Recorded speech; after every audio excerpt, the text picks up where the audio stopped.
Hello guys. So usapang bias bin pala tayo. So mga technician dyan, so ito yung masasuggest ko sa inyo. So ngayon kung nagtatanong kayo saan ako kumukuha ng BIOS bin na kailangan sa pag-reprogram sa BIOS IC. So dito ituturo ko sa inyo paano. Siyempre sa Google lang yan guys. So ngayon maraming mga source but sa Google lagi tayo. So ang technique dyan guys, ginagawa natin is yan, sa Google. For example, ito yung laptop. Ito yung laptop na nire-repair natin. Usually, ang cost ng kapag BIOS ang problem is no display ang laptop. So, depende rin yan sa current na titingnan natin yung ilan yung ano niya. Pag gumamit kayo ng DC bench, kung ilan yung lumalabas na ano niya dito na ampere. So for example 19 volts siya, tapos pag pinower on mo, so lalabas dito yung ampere niya kung ilan. So hindi lahat is BIOS pag sa no display, so depende pa din yan. Kaya sa experience natin, so nagbe-base tayo sa ilang ampere at yung jump niya yung sa reset. So ito yung motherboard natin. So una, para makahanap tayo ng tamang mga BIOS bin na i-download. So for example, ito yung laptop na nire-repair natin. So dito, alamin mo muna ano yung board code ng laptop. So pag sinabi yung board code, ito yun. Yung ganyan. So yan ang board code. Katulad nito, ito itatype mo yan. NMB301. Yan, for example yan.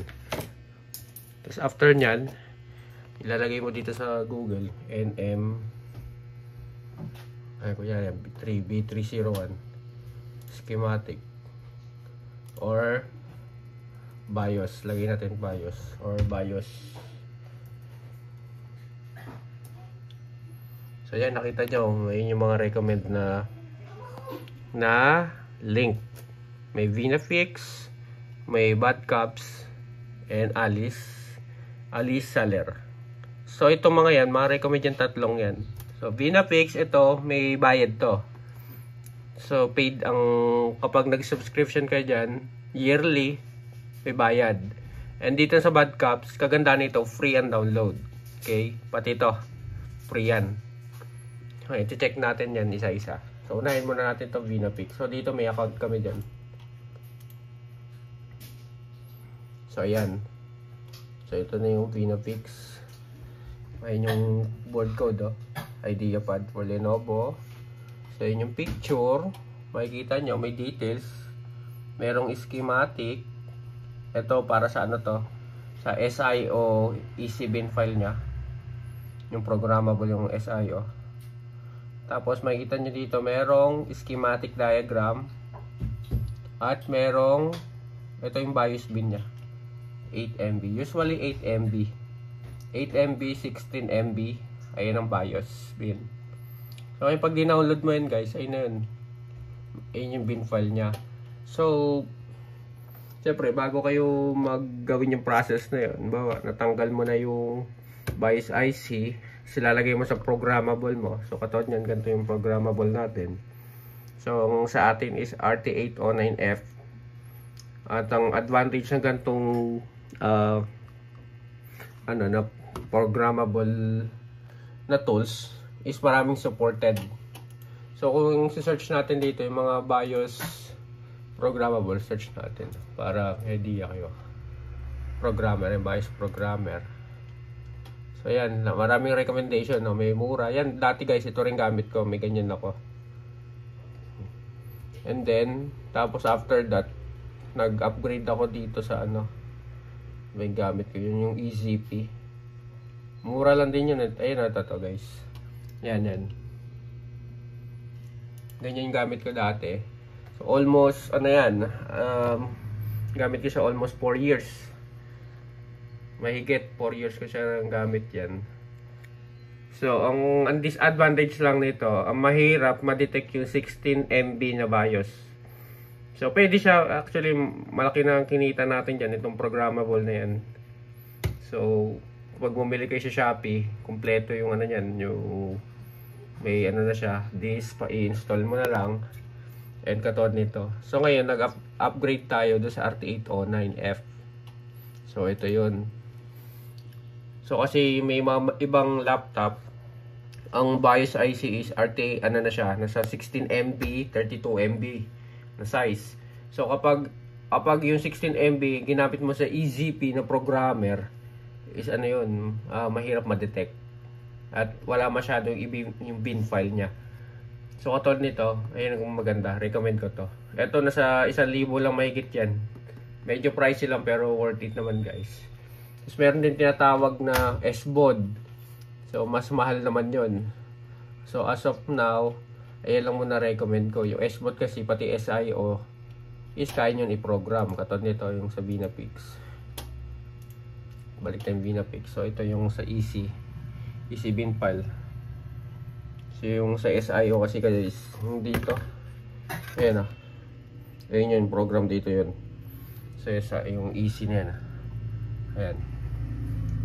So may karamihan naman ng pag-EC ang sira. Usually no power, missing signal from SIO.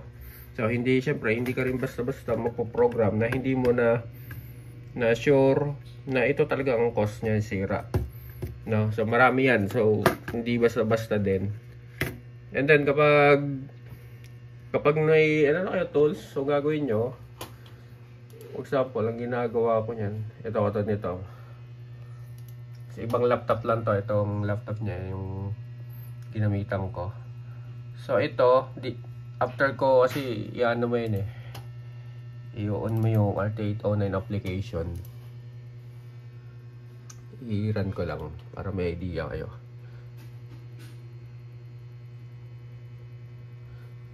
So ayan na yung application niya. So syempre kapag naka-plug in yung through USB, plug in mo yun. So i-detect mo muna Smart Identify. So lalabas yan dito. Yung mga details, anong chip, ilang MB yung BIOS IC bin, and then i-read mo, and then mo siya i-save as a backup. So katulad nito, ganyan na yung lumabas. May backup tayo. Importante lagi kayo magba-backup. Kasi pag nawala yung niyan, yung backup, minsan yung mga download mo sa Google, minsan hindi supported. Okay, importante yung backup pa rin. So ganun lang pag sa BIOS. Tapos may iba namang option sa Telegram. So pwede kayo mag-join sa mga Indian vlogger or Pakistan vlogger. So ganun ginagawa ko So yung Telegram ko dito. Telegram, ito to. Try natin nun. So naka-add din ako dyan kasi doon libre lang din. So ito, bihira lang yung mga gantong So ito nito BIOS archive. Ayan. So ganyan, i-search mo yan dyan katulad nyo may mga sila. Ayan, tested one, okay. So da-download mo na lang. So yung mga natin ngayon, source pagdating sa BIOS. So ngayon, hindi na kayo mahihirapan guys, lahat na nasa Google. So ito, tinuro ko na rin sa inyo dito sa YouTube natin. So ganun gawin nyo pagdating sa BIOS, okay? So ayun lang guys, so sana may natutunan kayo dito sa short vlog natin. At please don't forget to subscribe.